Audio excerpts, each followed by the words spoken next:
ముద్ర నీకు అర్థమైతేనే సంపూర్ణమైన విమోచన ప్రణాళిక అర్థమవుతుంది, సంపూర్ణమైన వాక్యం నీకు అర్థమవుతుంది.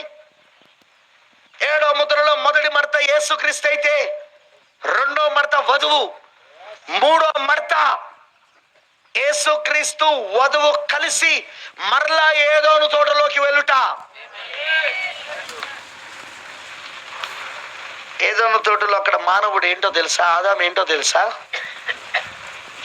ఆకాశ పక్షుల పైన, భూ జంతువుల పైన, భూమి ప్రాకు జీవుల పైన, సముద్రపు చేపల పైన సంపూర్ణమైన అధికారము కలిగుండి పరిపాలన చేయువాడు దేవుని కుమారుడు.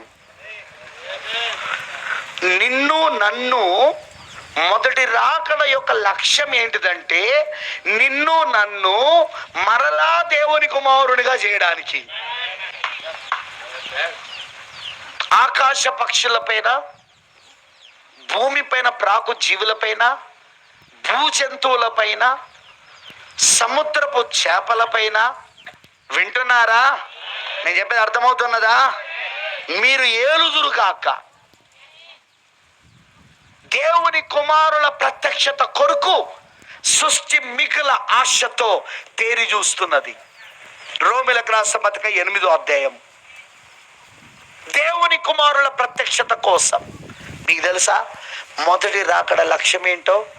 దేవుని కుమారుల మళ్ళీ భూమిపైకి రావాలి.